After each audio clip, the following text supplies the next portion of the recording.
Up YouTube, this is the Working Investor. In this video, I'm going to cover why I sold $30,000 of my high yield dividend ETFs, basically closing two of my sandwiches. I'll explain to you why. It may just be temporary, but I'll explain to you why. I'm also going to talk about multiple ways to make income from the same amount of money invested into underlyings. Today, we're going to highlight NVDY, basically making it the most efficient way to make the maximum return that I could think of, but there are some pitfalls, and it's not for every single trader. And everybody, and you have to look at your risk tolerance as well. Again, this is not financial advice, this is what I'm doing. So basically, most people, when they invest, let's say, in high yield dividend ETFs, like NVIDIA, the only way they think of making money is dividends. This line right here, full stop, period. That's it. That's all they make. That's how they make money. For me, I have a bunch of strategies because I'm trying to basically preserve the NAV. So there are two camps out there. There's a camp that says that NAV is everything, and that's like the growth investor mindset. And they're completely wrong and completely right. You know, they basically have a point, but that's not the full picture. And then there's because they don't understand the arithmetic, that total return equals dividends minus subtract the NAV. So if you're making 100% return of your investment in dividends, but you lost 50% return in your net asset value, your total return is 50% return, which is pretty cool. And then there's the camp that don't even look at the net asset value. They actually think it's like Bigfoot. It's a myth, and they'll fight you if you even mention it. They get very triggered by it. If you even say the word NAV, it's a 3-letter word now that triggers them. And you know, they have a point but they're completely right, but completely wrong, because it is a part of the picture. But it's not the whole picture. They're only focusing on the dividends. So, but that kind of mindset, if you only focus on the dividends, then you might as well take the most appreciating asset in the world. Who cares? As long as they give you, just go chase after the dividends, but then you lose everything. So, again, they have one point of the picture, you know, that the dividends matter, but it's not the whole picture. Total return equals dividends, and then take away net asset value, and there you go. And there could be a little complication, you know, there could be a little more complex, you know, if you reinvest and whatnot. So it's not as straightforward, but it's sort of straightforward. And then, so basically, I digress. So basically, I've noticed that NVIDIA has a lot of volume when it comes to selling options. It's pretty cool that it's a synthetic cover call ETF, option-based ETF. That's where all these high yield dividend ETFs tend to come from. And you're able to sell options on the option ETF to make additional extra cash. It's wild. It's like Inception, which is like a dream in a dream in a dream, if you ever watched that movie, which is pretty cool. So because NVIDIA does have higher volume, it's actually tradable. That's what I found the case. I did try trading Amazon in the past, but NVIDIA is way more liquid. It could also be because there's earnings coming up just next week. So of course there's going to be implied volatility is expanding, but who cares? You know, that's just part of the picture. But I did notice this also weeks and weeks ago, before we got so close, right around the corner to the earnings.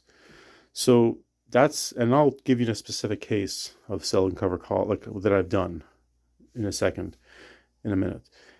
Another way how I hedge is I actually buy the inverse, because NVIDIA is a synthetic cover call, and then DIPS is a synthetic cover put, effectively putting on a synthetic strangle, which technically is a neutral position, because there's something called delta. There's positive delta and negative delta. So when you buy when you buy a stock or an ETF, you're basically bullish, because you're thinking that it's going to go up. Because why would you buy a stock if you think it's going to go down, right? You bought the stock, you're long the stock. So it's a delta of 1. If you're short the stock completely, it's negative delta. So, and then there's like, you know, delta can go from 0 to a fraction to 1. And then, so the way I'm hedging it is that I'm buying a synthetic cover call ETF with a certain percent. So in my case, I'm doing 60-40, 60% long and 40% short. So I'm a little bit more I'm slightly delta positive because I'm slightly bullish, but I do have the hedge. I'm shorting at 40%, let's say.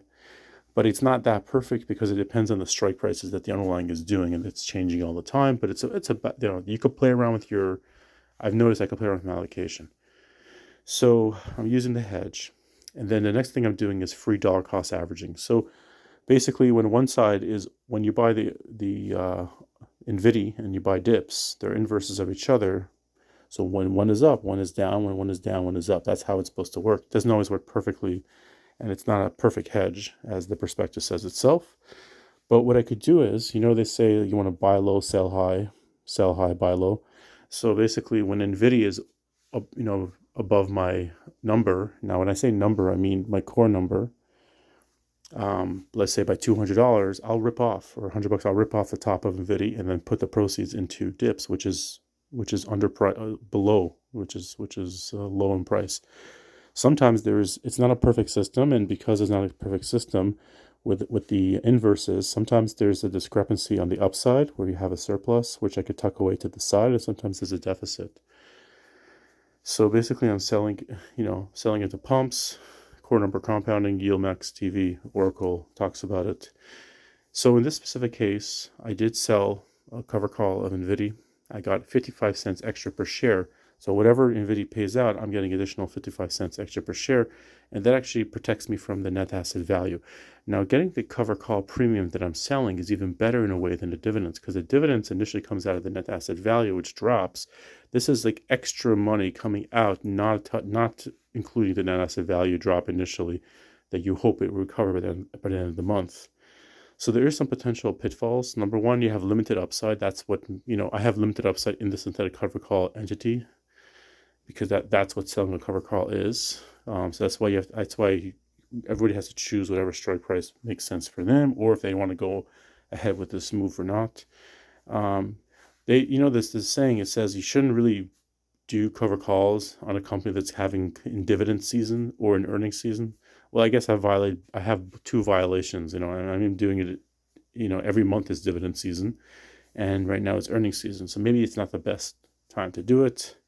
And finally, it can also interfere with the sandwich, because if one is up and one is down, so let's say if NVIDIA goes way up, and then, as a response, dips is going way, way down, eventually, if I'm capped on the upside, I have limited leg room for it to go up, limited runway, all these airplane mnemonics.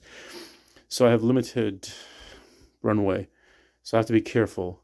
But what I'm betting is that there is a dividend distribution coming up in a couple of weeks, and that usually would drop the price. So that could possibly help me out, because it'll protect me from hitting that price.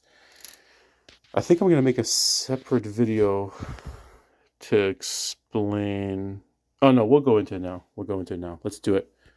Okay, so let's do the sellout. Okay, so why am I sold out?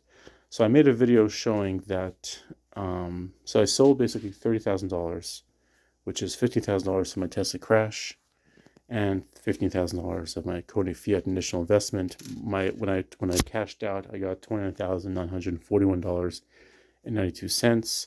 So it looks like I'm at a net loss about almost $60. But then I calculated specifically how much money I have in excess when I sold into pumps, and I didn't, the excess money extra that I put aside, and just specifically from these four underlyings, and it was $508.55. So basically brought my total net liquidation when I did, into $30,450.47, which comes out to be about a 1.5% per month.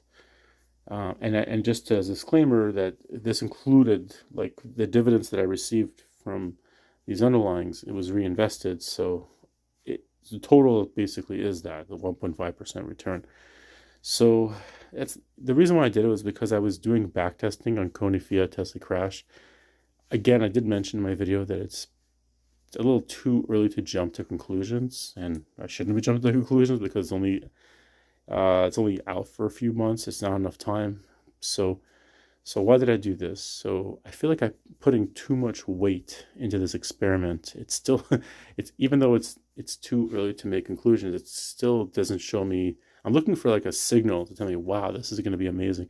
It didn't give me that massive whopping signal, So I also feel like I had too much weight. I may want to go down a smaller size in those underlyings and put my cash elsewhere. Also, I'm very big into time value. So when it comes to dividend stocks, ETFs, etc., you don't even like when you hold, if they, let's say they pay out monthly, right? You don't get any extra, you don't get like extra pat in the back, like, hey, good job, you held it the whole month. As long as you have the funds in there right before X dividend date, and you get, then you get the dividends. You get recorded, you get the dividends. But the rest of the month, you don't make any. There's no time value. You're not getting paid for your time. So there's some YouTubers out there, and I look into the strategy where they talk about like the wheeling the dividends. Like basically they have the dividend, you do like a dividend capture, which I've actually seen, it didn't really work perfectly. You capture some dividends, but then you take the proceeds out right away. And then throughout the next 3-4 weeks, you kind of just keep working that money. You kind of do like cash secure puts and all kinds of crazy strategies. But again, they also have their own risks associated with it and more headache. Depends how active you want to be. Depends on how crazy and complicated you want to make your life.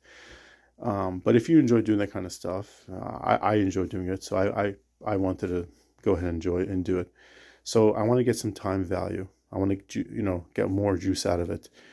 And also, because I'm doing like delta neutral positions sort of in my mind, because when I go back into I want to see how it works. Like, let's say I want to go in right before XDiv. Let's say if I would go back into these positions, capture the dividends. Of course, the underlyings will drop by the amount of the dividends, but then they'll, maybe let them do their thing for a couple days. And then if I recover somewhat, then, put the money to work elsewhere.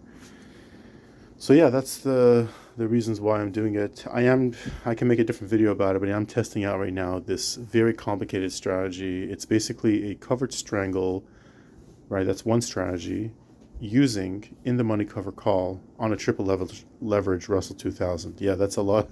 I know that's a lot of, I could break it down. I'll break it down in a different video what I'm doing. Anyways, I hope you guys have a wonderful trading day. This is The Working Investor, over and out.